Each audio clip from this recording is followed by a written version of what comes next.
মণ্ডলী, আমার পাশে যাকে দেখছেন তিনি হলেন আমাদের মেঘনা উপজেলার গোবিন্দপুর ইউনিয়নের বিনোদপুর গ্রামের অধিবাসী। তিনি আমাদের জাতীয় খেলা হাডুডুর একজন জাতীয় পর্যায়ের খেলোয়াড়।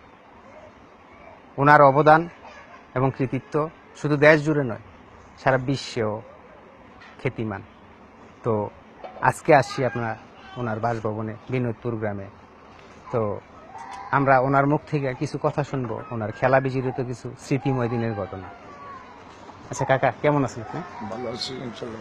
জি কাকা, আচ্ছা আপনি তো আমরা জানি যে জাতীয় পর্যায়ের একজন খেলোয়াড়। জি, আপনার ডাক নাম তো আমরা জানি হক্কা মিয়া, আসলে আপনার পুরো নাম কি? পুরো নাম আব্দুল হক। আব্দুল হক না?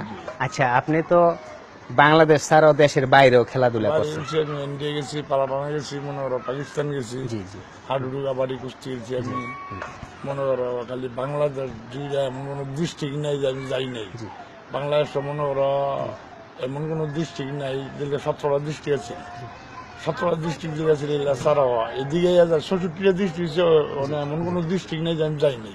এগুলি কি সরকারি ভাবে গেছিলেন? সরকারি ভাবে। ও আচ্ছা, ওইখান থেকে তো আপনি মনে হয় জাতীয় পুরস্কার পাইছেন না? জাতীয় পুরস্কার আছে, মানে যে মনে করো ওই যে ডিস্ট্রিক্ট কাউন্সিলের খেলা ছিল, যেটা ডিস্ট্রিক্ট কাউন্সিলে জি জি জি জি ওইটা গিয়ে খেললাম তোমার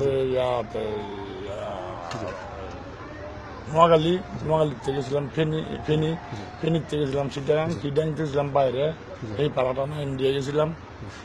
এই খেলাধুলা করছি, বাংলাদেশে তো কোনো ডিস্ট্রিক্ট বাদ হয়নি। আচ্ছা কাকা, আপনার বয়স কত এখন বর্তমানে? আমার বয়স এখন বর্তমানে চলছে 66। 66 না? আচ্ছা, এখন কি খেলাধুলা করেন?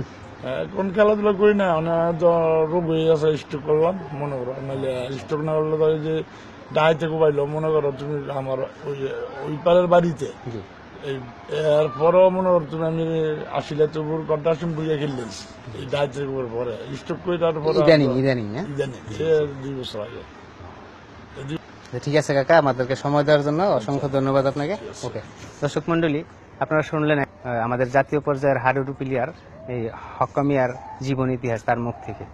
হয়তো এখন একটু বয়সের নজরতার কারণে খানিকটা অসুস্থ হয়ে গেছেন, তার মনে এখনো খেলার স্পৃহা আছে। তো তার বাড়ি থেকে বিনোদপুর গ্রাম থেকে আজকের মতো বিদায়, আল্লাহ হাফেজ।